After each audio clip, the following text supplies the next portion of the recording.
ஒன்றும் அவ்வளோ பெரிய இவர் கிடையாது. மாத சங்கம் பல விஷயங்களுக்கு போராட்டம் நடத்துகிற மாத சங்கம் இப்போ என்ன குகையினும் கஞ்சாவும் அடிச்சுட்டு மயக்கத்தில் இருக்கிறாங்களா, டாஸ்மார்க் வாங்கி குடிச்சிட்டு படுத்து கிடக்கிறாங்களான்னு கேட்டிருக்கிறாரு. அவர் வந்து விஜயலட்சுமிங்கிற ஒரு பொண்ணை ஏமாத்தின போது ஒரு கம்ப்ளைண்ட்டை கமிஷனர் ஆஃபீஸ்க்கு முன்னாடி கொடுத்தோம். அதற்கு பிறகு பார்த்தீங்கன்னா அரசியலில் தலைமை தாங்கிறதுக்கு ஆண்மகன் தான் வரணுங்கிற மாதிரி ஒரு பிற்போக்கான கருத்தை சொன்னார்.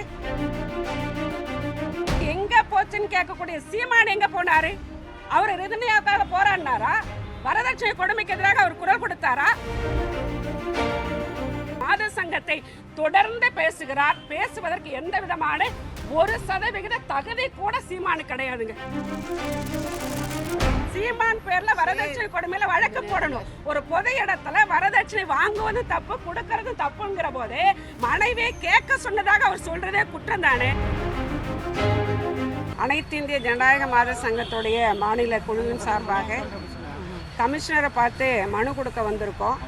இந்த மனுவோட நோக்கங்கிறது நாம் தமிழர் கட்சியினுடைய நிறுவனராக இருக்கக்கூடிய சீமான் அவர்கள் தொடர்ச்சியாக பொதுவெளியில் பல மேடைகளில் பெண்கள் குறித்து ஆபாசமான வார்த்தைகள் அல்லது கண்ணியத்தை குறைக்கக்கூடிய வகையில் பேசக்கூடிய விஷயங்கள், அதே போல் தொடர்ச்சியாக ஒரு மேடைகளில் பல மேடைகளில் பெண்கள் குறித்து ஒரு பிற்போக்கான கருத்துக்களை தொடர்ந்து பேசிக்கிட்டே வராரு. நேற்றைக்கு முந்தின தினம் இங்கே சென்னையில் பத்திரிகையாளர் சந்திப்பு நிகழ்ச்சி ஒன்று அவர் நடத்தியிருக்காரு. எல்லா பத்திரிகைகளிலும் ஊடகங்களிலும் அந்த செய்தி வந்திருக்கு. அதில் பல விஷயங்கள் அரசியல் விஷயங்களை பேசிட்டு திருப்பூரில் இருக்கக்கூடிய ரிதன்யா என்ற பெண் வரதட்சணை கொடுமையால் சமீபத்தில் இறந்துருக்கிறாங்க. அந்த பெண்ணின் விஷயத்தை சொல்லி மிக மோசமாக அந்த பொண்ணு இறந்துருக்கு. அதுக்கு மாத சங்கங்கள் எங்கே போச்சு, பெண்கள் அமைப்புகள் முற்போக்காளர்கள்லாம் எங்கே போனாங்க அப்படிங்கிற கேள்வியை கேட்டுட்டு மாத சங்கம் பல விஷயங்களுக்கு போராட்டம் நடத்துகிற மாத சங்கம் இப்போ என்ன குகையினும் கஞ்சாவும் அடிச்சுட்டு மயக்கத்தில் இருக்கிறாங்களா, டாஸ்மார்க் வாங்கி குடிச்சிட்டு படுத்து கிடக்கிறாங்களான்னு கேட்டிருக்கிறாரு. மாத சங்கத்தை பற்றி அவர் என்ன நினச்சாருன்னு எங்களுக்கு தெரியலை. இதே இடத்துல சில ஆண்டுகளுக்கு முன்னாடி அவர் விஜயலட்சுமிங்கிற ஒரு பொண்ணை ஏமாத்தின போது ஒரு கம்ப்ளைண்ட்டை கமிஷனர் ஆஃபீஸ்க்கு முன்னாடி கொடுத்தோம். அதற்கு பிறகு பார்த்தீங்கன்னா அரசியலில் தலைமை தாங்கிறதுக்கு ஆண்மகன் தான் வரணுங்கிற மாதிரி ஒரு பிற்போக்கான கருத்தை சொன்னார். அப்பயும் எங்களுடைய ஜனநாயக மாத சங்கத்துடைய அகில இந்திய தலைவர்களில் ஒருத்தராக இருக்கக்கூடிய வாசிக அவர்கள் அதற்கு எதிர்த்து ஒரு செய்தியை கொடுத்தாங்க. இப்படி தொடர்ச்சியாக சீமான் அவர்கள் ஒரு அரசியல் கட்சியினுடைய தமிழகத்தினுடைய ஒரு அரசியல் கட்சி தலைவர், பெண்கள் அவருடைய கட்சியிலும் பெண்கள் இருக்கிறாங்க, அதில் என்ன பாதுகாப்பு இருக்குன்னு எங்களுக்கு தெரியலை. ஒரு பெண்கள் குறித்து ஒரு பிற்போக்குத்தனமான ஒரு விஷயங்களை பேசுறதுங்கிறது தொடர்ச்சியாக அவருக்கு இருக்குது. அவர் பேசினா பல மணி நேரம் பல்வேறு விஷயங்களை பேசுவார். ஆனால் பல விஷயங்களை அவர் பேசுகிற போது அவருடைய தமிழ்நாட்டு மக்களுக்காக அவர் என்ன செஞ்சங்கிறது ஒருபோதும் பேசுனது கிடையாது. ரிதன்யாவுக்காக மாத சங்கம் எங்கே போச்சுன்னு அவர் கேட்டதில் எங்களுக்கு சந்தோஷம்தான். பெண்கள் அமைப்புகள் போராடணும்னு அவர் சொன்னதில் தப்பு இல்லை. நாங்கள் எங்கே இருந்தோம்? இறந்த அன்னைக்கு அடுத்த நாள் அந்த பெண்ணுடைய பெற்றோர்களை சந்திப்பதற்கு எங்களுடைய அகில இந்திய மாத சங்கத்துடைய தலைவராக இருக்கிற ராதிகா உள்ளிட்டு அந்த மாவட்டத்தில் இருக்கக்கூடிய மாத சங்க தலைவர்கள் அந்த குடும்பத்தை பார்த்து ஆறுதல் சொன்னாங்க. அடுத்த நாள் ஒரு மிகப்பெரிய போராட்டத்தை நாங்கள் திருப்பூரில் நடத்தினோம். இது எல்லா சமூக வலைதளங்களும் வந்துக்கிட்டே இருக்கு அப்படிங்கிறது தான். இவர் பேசுகிற விஷயம் நாங்கள் அங்கே இருந்ததை நாங்கள் வெளிப்படுத்துகிற ஒன்று. ஆனால் எங்கே போச்சுன்னு கேட்கக்கூடிய சீமான் எங்கே போனார்? அவர் ரிதன்யாவுக்காக போராடினாரா? வரதட்சணை கொடுமைக்கு எதிராக அவர் குரல் கொடுத்தாரா? ஒரு பத்திரிகை செய்தி கொடுத்துருப்பாரா? ஜனநாயக மாத சங்கம் பத்திரிகை செய்தியும் கொடுத்தோம், பாதிக்கப்பட்டவங்களை சந்தித்தோம், ஒரு கண்டன போராட்டத்தை நடத்தி இருக்கிறோம். சமூக ஊடகங்களில் எங்களுடைய கண்டன போஸ்டர் எல்லா இடங்களையும் போயிருக்குங்கிறது எல்லாருக்கும் தெரியும். ஆக இது ஒரு மோசமான அவர் அக்கறையோட பேசியிருந்தா பரவாயில்ல. மாத சங்கத்தையும் கஞ்சாவையும் குகையும் குடிச்சுட்டு என்ன மயக்கத்தில் இருக்கிறாங்களா அப்படின்னு கேட்குற கேள்வி இல்லை. ஒரு பிற்போக்குத்தனமான ஒரு ஆணாதிக்க சிந்தனை அது தமிழ்நாட்டில் இருக்கக்கூடிய ஒட்டுமொத்த பெண்களையும் இழிவுபடுத்தக்கூடிய ஒரு விஷயமாக நாங்கள் பார்க்குறோம். அவதூறாக பேசின விஷயமாக நாங்கள் பார்க்குறோம். அதை வன்மையாக அனைத்து இந்திய ஜனநாயக மாத சங்கம் கண்டிக்கிறோங்கிறது தான். இங்கே இருக்கக்கூடிய கமிஷனர் ஆஃபீஸில் இருக்கக்கூடிய அதிகாரிகள் நம்முடைய ஆணையர் உள்பட இதில் கண்டிப்பாக அவர் மீது வழக்கு பதிவு பண்ணணும். இதில் சொல்லக்கூடிய கூடுதல் விஷயம் என்னென்னா, அவர் பேசின எல்லா விஷயங்களும் எல்லா தொலைக்காட்சிகளும் வந்திருக்கு, யூடியூப் உள்பட எல்லா இடங்களும் போயிட்டே இருக்கு. இது பெண்கள் முன்னேற்றத்தில் பெண்களுடைய விடுதலையில் அக்கறையோடு பேசுகிற பெண்கள் மீதான வன்முறைக்கு வலுவான குரல் கொடுத்து கொண்டிருக்கக்கூடிய எங்களுடைய அனைத்து இந்திய ஜனநாயக மாத சங்கம் போன்ற அமைப்புகளுடைய பெயரை அவர் சமூக ஊடகங்களில் தவறாக பேசுகிறாரு.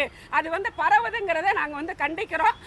அந்த தொலைத்தொடர்பு சாதனங்கள் சமூக வலைதளங்கள் மூலமாக இப்படி பெண்கள் குறித்து இழிவாக பேசுவதற்கு எதிராக ஒரு வலுவான ஒரு வழக்கை பதிவு செய்து நடவடிக்கை எடுக்கணும்னு நாங்கள் கேட்டுக்கிறோம்.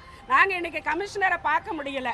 அதில் வந்து ஏசி அவர்களை தான் அடுத்த கட்ட அதிகாரிகளை தான் பார்த்து நாங்கள் டிசியை பார்த்து மனு கொடுத்துருக்குறோம்.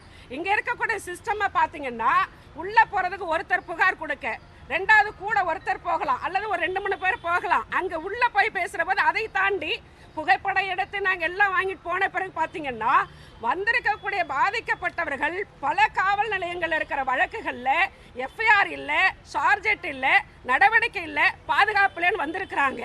அப்போ இங்கே இருக்கக்கூடிய தமிழக காவல்துறை, தமிழக அரசும் அனைத்து காவல் நிலையத்திலும் பெண்கள் தான் நிறைய வந்திருக்காங்க. அங்கே வழக்குகளை பதிவு செய்து உடனடியாக நடவடிக்கை கூட எடுக்கக்கூடிய ஏற்பாடு என்பது தமிழக காவல்துறையில் இருக்கணும். அதற்கு பொறுப்பில் இருக்கக்கூடிய உயர் அதிகாரிகள் இதை இன்னும் கூட விரைவுபடுத்தி வழக்குகளை நடத்துறதுக்கான ஏற்பாடு செஞ்சால் இவ்வளோ பேர் இங்கே வந்து நிற்க வேண்டிய அவசியம் இல்லை நாங்கள் கருதுகிறோம். ஆகவே பாதிக்கப்படக்கூடியவர்களுக்கு ஒரு நம்பிக்கை அளிக்கக்கூடிய துறையாக காவல்துறை இருக்கணுங்கிறதா சீமான் அவர்களுடைய பேச்சை தொடர்ச்சியாக அனைத்து இந்திய ஜனநாயக மகாசங்கம் வன்மையாக கண்டிக்கிறோம். இன்றைய தினம் வட சென்னையில் ஒரு கண்டன ஆர்ப்பாட்டத்தை நடத்தி இருக்கிறோம். தமிழ்நாடு முழுக்க ஜனநாயக மகாசங்கம் கண்டன போராட்டங்களை நடத்த இருக்கிறோம். இதே சென்னையில் அனைத்து பெண்கள் கூட்டமைப்போட ஜனநாயக மகாசங்கம் இணைந்து இன்னும் 1-2 நாளையில் ஒரு வலுவான கண்டன போராட்டத்தை நடத்தணும்னு நாங்கள் திட்டமிட்டிருக்கிறோம் அப்படிங்கிறதா. ஆகவே நடவடிக்கை என்பது கராராக இல்லை என்று சொன்னால் அனைத்து இந்திய ஜனநாயக மகாசங்கத்தை பற்றி எல்லா ஊடகங்களுக்கும் அரசியல் கட்சிக்கும் இன்னைக்கு தமிழகத்துடைய முதல்வருக்கும் நன்றாக தெரியும்.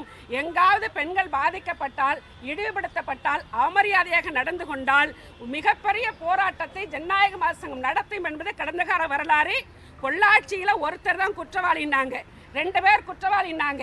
சிபிஐ வரைக்கும் போக சொல்லி சென்னையில் வழக்கு பதிவு செய்து 9 பேர் குற்றவாளிகள் என்று நல்ல தீர்ப்பை பெற்றுக் கொடுப்பதற்கு களமிறங்கிய போராடிய மாத சங்கம் அனைத்து இந்திய ஜனநாயக மாத சங்கம். சீமானோன்னு அவ்வளோ பெரிய இவர் கிடையாது. அவருடைய பேச்சு இன்னைக்கு தமிழ்நாட்டு பெண்களை அவமரியாதையாக நடத்தியதாக நாங்கள் கருதுகிறோம். குறிப்பாக மாத சங்கத்தை தொடர்ந்து பேசுகிறார். பேசுவதற்கு எந்த விதமான 1% தகுதி கூட சீமானு கிடையாதுங்க. இதுதான் எங்களுடைய கருத்து. ஆகவே வலுவான வழக்கை பதிவு செய்யணும் அப்படிங்கிறதுக்காக நாங்கள் புகார் கொடுத்துருக்குறோம். அடுத்த கட்ட போராட்டத்தில் எங்களுடைய மாநில குழு சேர்ந்து செய்ய. அடுத்து இன்னொரு செய்தியை சொல்லணும். அதாவது வரதட்சணைக்காக ரிதன்யாவை வந்து இறந்திருக்கிறாங்க. அதுக்கு நடவடிக்கை எங்கே போச்சு மாதசங்கன் கேட்டிருக்கிறாரு. அவர் இன்னொரு தொலைக்காட்சி கொடுத்த பேட்டி வந்து இங்கே இருக்கு, எங்கள்கிட்ட கூட ஆடியோ வீடியோ இருக்கு. அவர் என்ன சொல்றாருன்னா, எனக்கு வந்து என்னுடைய மனைவியோட அம்மா கிட்ட 85 ஏக்கர் நிலம் இருக்கு, அதை எங்கிட்ட கொடுங்க, நான் பயிர் வச்சு நான் வந்து நல்ல சாகுபடி பண்றேன்னு சொன்னேன்.